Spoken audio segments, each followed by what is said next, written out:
Student, हम लोग पढ़ रहे हैं फिजियोलॉजी और फिजियोलॉजी की लास्ट क्लास में जो हमारा टॉपिक चल रहा था वो चल रहा था एक्सक्रीटरी ऑर्गन ऑफ वर्टिब्रेट्स या कशेरुकियों में उत्सर्जन तंत्र के बारे में चल रहा था। We all know that student, हम लोगों ने लास्ट क्लास में पढ़ लिया था कि कशेरुकियों में जो उत्सर्जन तंत्र होता है वो मुख्य रूप से होता है किडनी। क्या होती है? किडनी या वृक्क होती है, जिसकी जो यूनिट होती है वो स्ट्रक्चरल जो यूनिट होती है वो होती है नेफ्रॉन। क्या होती है? नेफ्रॉन। हम लोगों ने बता दिया था कि ह्यूमन किडनी की अगर हम बात करें तो जो ह्यूमन किडनी होती है वो बीन शेप की या सेम के बीच की आकार की लाल रंग की संरचना होती है और नंबर ऑफ जो किडनी होती है वो कितनी होती है? 2। एक लेफ्ट किडनी एंड सेकंड जो होती है राइट किडनी। इतना क्लियर है? हम लोगों ने किडनी के बारे में, स्ट्रक्चर के बारे में पढ़ लिया था। आज का जो हमारा टॉपिक है वो है हिस्टोलॉजी ऑफ किडनी या किडनी की औतिकी। तो अपना जो टॉपिक है वो है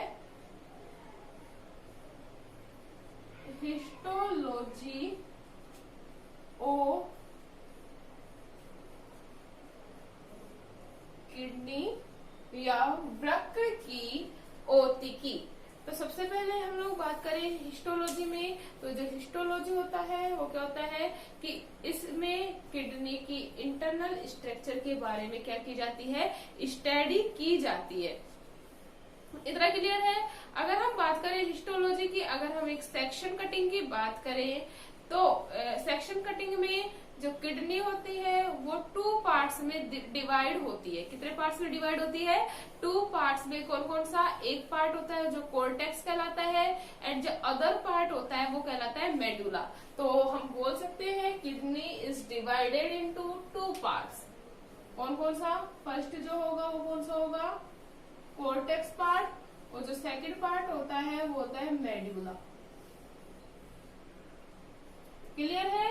अब हम बात करेंगे फर्स्ट पार्ट की, कॉर्टेक्स की। जो कॉर्टेक्स भाग होता है वो किडनी का बाहरी भाग होता है। कौन सा भाग होता है भाई?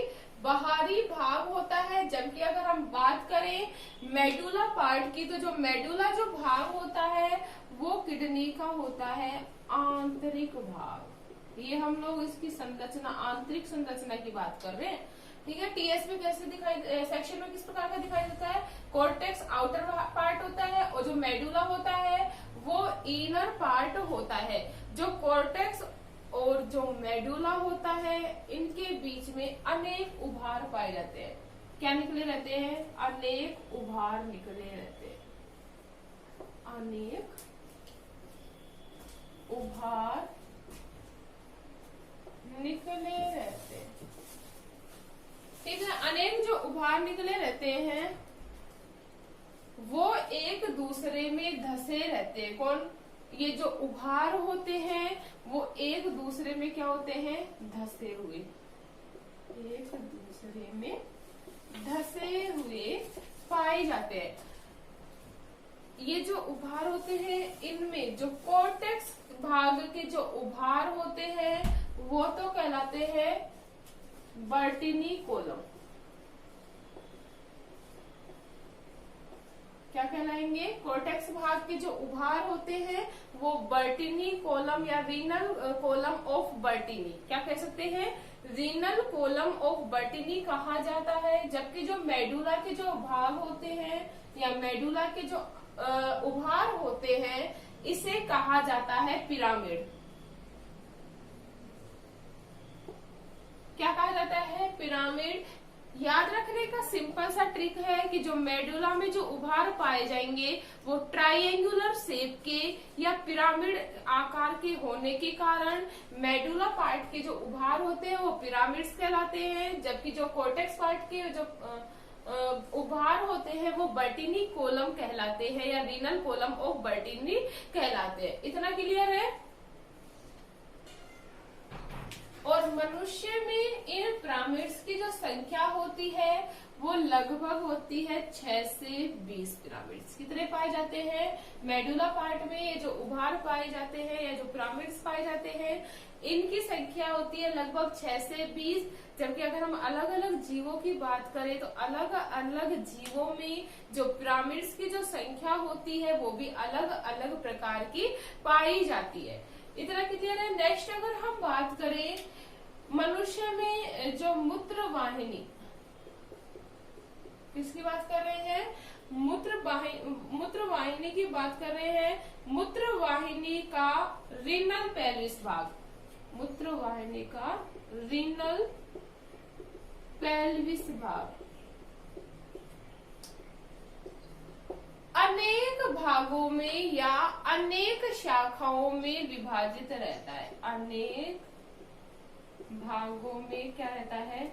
विभक्त। किसकी बात कर रहे हैं हम लोग? ह्यूमंस की बात कर रहे हैं। ह्यूमंस में मूत्र वाहिनी का कौन सा पार्ट? रीनल पेल्विस जो पार्ट होता है वो अनेक भागों में विभाजित होता है, और या फिर हम बोल सकते हैं अनेक शाखाओं में, भागों या शाखाओं में विभाजित होता है। और ये जो शाखाएं होती हैं वो वापस से विभक्त पाई जाती है या फिर से विभक्त होती है, जो बनाती है प्राथमिक शाखाएं और द्वितीयक शाखाओं में क्या होती है? विभक्त। प्राथमिक व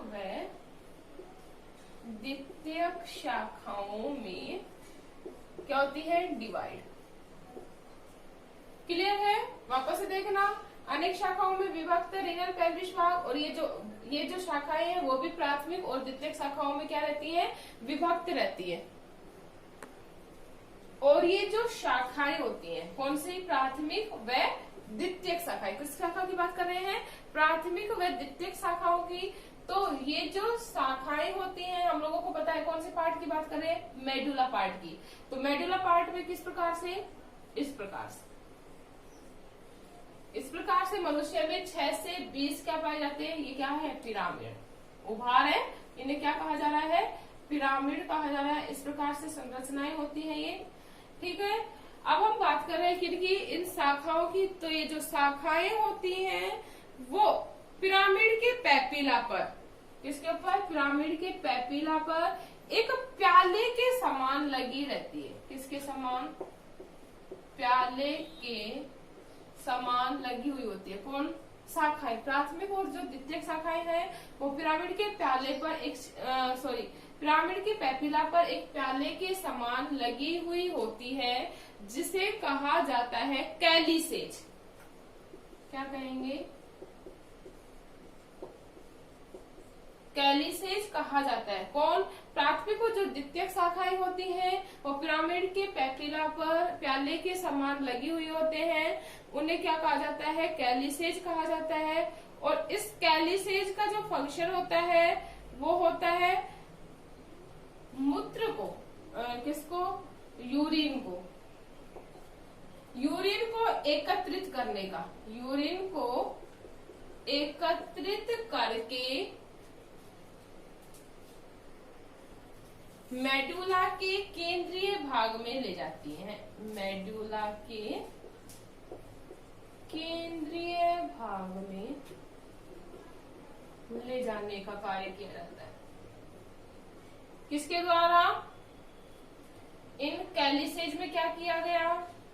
यूरिन को एकत्रित किया गया, जो ये एकत्रित होकर कहाँ पहुंचाया जाता है? मेडुला के केंद्रीय भाग में पहुंचा दिया जाता है, और जहां से ये मुख्य किडनी की नलिकाओं के द्वारा बाहर एक्सीडेट कर दिया जाता है। क्लियर है? वापस से देखना है एक बार से। मूत्रवाहिनी का जो रीनल पेल्विस जो भाग होता है वो अनेक भागों में, अनेक शाखाओं में क्या होता है? विभक्त। जो वापस से 2 शाखाओं में विभक्त होगा, प्राथमिक और द्वितीयक शाखाओं में विभक्त होता है।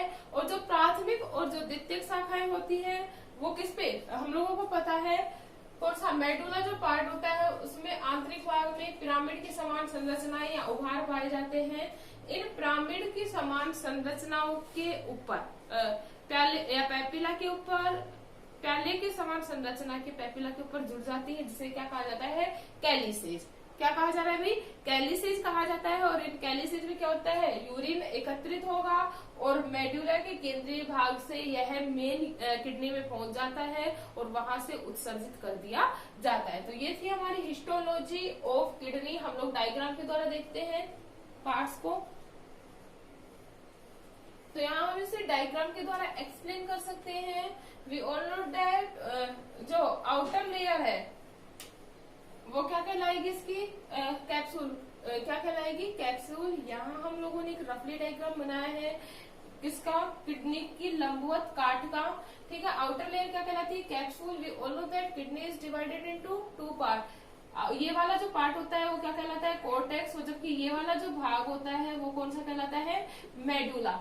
क्लियर है। मेडुला में हम लोगों ने बताया था पिरामिड के आकार की संरचनाएं पाई जाती हैं, उभार पाई जाती है, जिसे पिरामिड्स कहते हैं, ठीक है। पेल्विस जो रीजन होता है वो अनेक शाखाओं में विभक्त होता है और जो ये शाखाएं होती है वापस से प्राथमिक और द्वितीयक शाखाओं में क्या होती है, विभक्त होती है, जिसे क्या कहा जाता है, पेल्विस जो शाखाएं होती है वो अनेक शाखाओं में विभक्त होती है, जिसे प्राथमिक व द्वितीयक शाखाएं कहती हैं।